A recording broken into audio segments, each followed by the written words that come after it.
Exodus chapter 9. Then the Lord said unto Moses, Go in unto Pharaoh, and tell him, Thus saith the Lord God of the Hebrews, Let my people go, that they may serve me. If you refuse to let them go and continue to hold them back, the hand of the Lord will bring a terrible plague on your livestock in the field, on your horses, donkeys and camels, and on your cattle, sheep and goats. But the Lord will make a distinction between the livestock of Israel and that of Egypt, so that no animal belonging to the Israelites will die. The Lord set a time and said, Tomorrow the Lord will do this in the land. And the next day the Lord did it. All the livestock of the Egyptians died, but not one animal belonging to the Israelites died. Pharaoh investigated and found that not even one of the animals of the Israelites had died. Yet his heart was unyielding, and he would not let the people go. Then the Lord said to Moses and Aaron, Take handfuls of soot from a furnace, and have Moses toss it into the air in the presence of Pharaoh. It will become fine dust over the whole land of Egypt, and festering boils will break out on people and animals throughout the land. So they took soot from a furnace and stood before Pharaoh. Moses tossed it into the air, and festering boils broke out on people and animals. The magicians could not stand before Moses because of the boils that were on them and on all the Egyptians. But the Lord hardened Pharaoh's heart, and he would not listen to Moses and Aaron, just as the Lord had said to Moses. Then the Lord said to Moses, Get up early in the morning, confront Pharaoh, and say to him, This is what the Lord, the God of the Hebrews, says, Let my people go, so that they may worship me. All this time I will send the full force of my plagues against you and against your officials and your people, so you may know that there is no one like me in all the earth. For by now I could have stretched out my hand and struck you and your people with a plague that would have wiped you off the earth. But I have raised you up for this very purpose, that I might show you my power, and that my name might be proclaimed in all the earth. You still set yourself against my people, and will not let them go. Therefore, at this time tomorrow, I will send the worst hailstorm that has ever fallen on Egypt, from the day it was founded till now. Give an order now to bring your livestock and everything you have in the field to a place of shelter, because the hail will fall on every person and animal that has not been brought in and is still out in the field, and they will die. Those officials of Pharaoh who feared the word of the Lord hurried to bring their slaves and their livestock inside. But those who ignored the word of the Lord left their slaves and livestock in the field. Then the Lord said to Moses, Stretch out your hand toward the sky, so that hail will fall all over Egypt, on people and animals, and on everything growing in the fields of Egypt. When Moses stretched out his staff toward the sky, the Lord sent thunder and hail, and lightning flashed down to the ground. So the Lord rained hail on the land of Egypt. Hail fell and lightning flashed back and forth. It was the worst storm in all the land of Egypt since it had become a nation. Throughout Egypt hail struck everything in the fields, both people and animals. It beat down everything growing in the fields and stripped every tree. The only place it did not hail was the land of Goshen, where the Israelites were. Then Pharaoh summoned Moses and Aaron. This time I have sinned, he said to them. The Lord is in the right, and I and my people are in the wrong. Pray to the Lord, for we have had enough thunder and hail. I will let you go, you don't have to stay any longer. Moses replied, When I have gone out of the city, I will spread out my hands in prayer to the Lord. The thunder will stop and there will be no more hail. So you may know that the earth is the Lord's. But I know that you and your officials still do not fear the Lord God. The flax and barley were destroyed, since the barley had headed and the flax was in bloom. The wheat and spelt, however, were not destroyed because they ripened later. Then Moses left Pharaoh and went out of the city.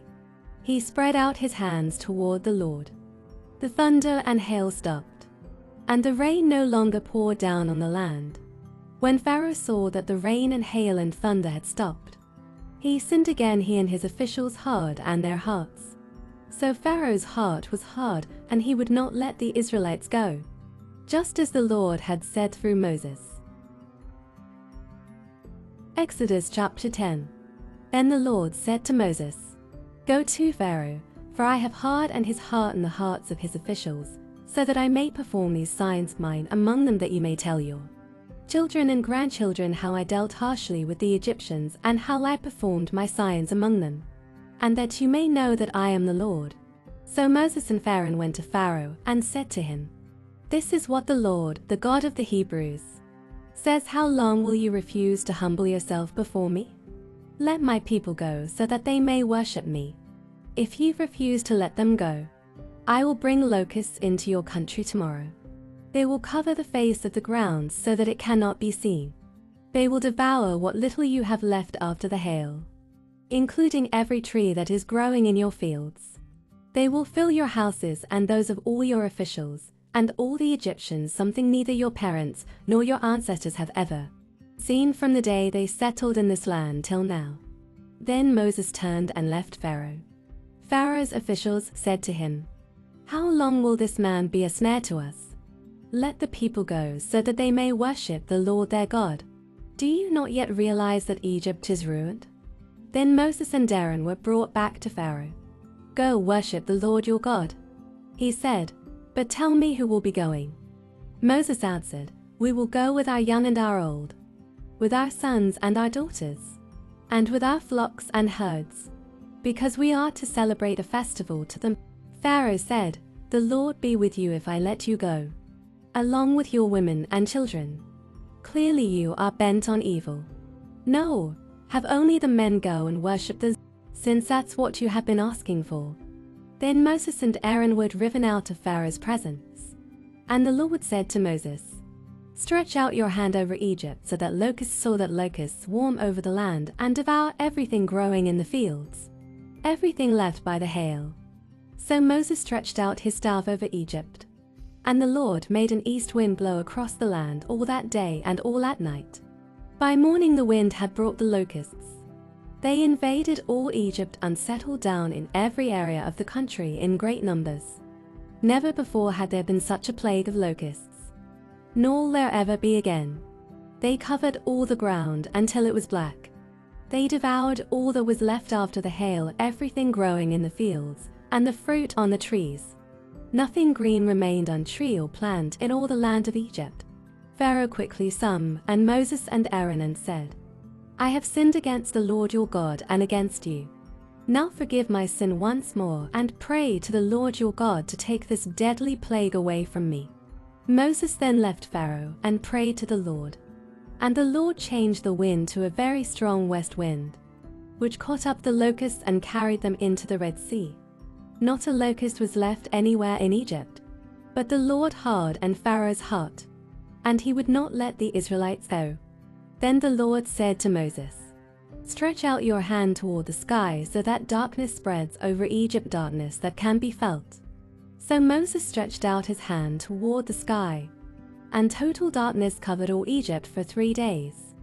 No one could see anyone else or move about for 3 days. Yet all the Israelites had light in the places where they live.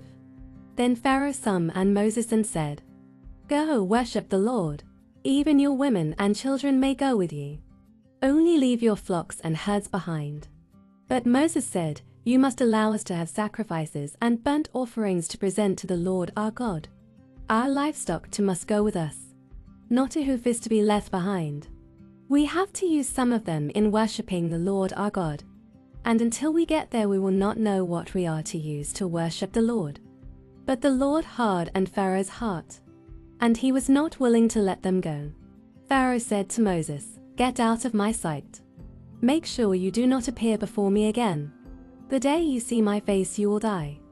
Just as you say, Moses replied, I will never appear before you again.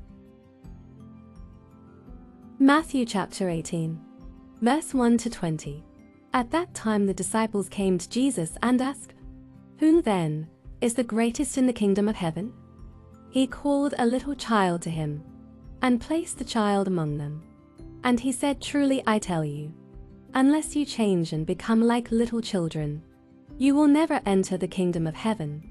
Therefore, whoever takes the lowly position of this child is the greatest in the kingdom of heaven. And whoever welcomes one such child in my name welcomes me. If anyone causes one of these little ones, those who believe in me, to stumble, it would be better for them to have a large millstone hung around their neck and to be drowned in the depths of the sea. Woe to the world because of things that cause people to stumble. Such things must come, but woe to the person through whom they come. If your hand or your foot causes you to stumble, cut it off and throw it away. It is better for you to enter life maimed or crippled than to have two hands or 2 feet and be thrown into eternal fire. And if your eye causes you to stumble, gouge it out and throw it away. It is better for you to enter life with 1 eye than to have 2 eyes and be thrown into the fire of hell. See that you do not despise one of these little ones. For I tell you that their angels in heaven always see the face of my Father in heaven.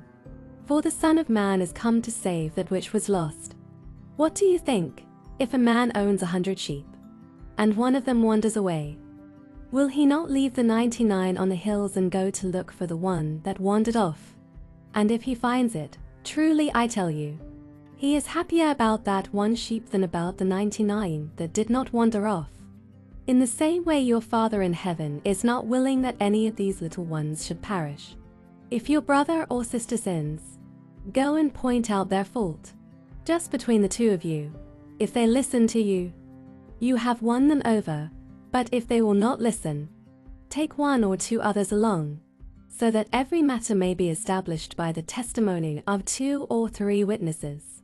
If they still refuse to listen, tell it to the church, and if they refuse to listen even to the church, treat them as you would a pagan or a tax collector. Truly I tell you, whatever you bind on earth will be bound in heaven, and whatever you loose on earth will be loosed in heaven. Again, truly I tell you that if 2 of you on earth agree about anything they ask for, it will be done for them by my Father in heaven. For where 2 or 3 gather in my name, there am I with them.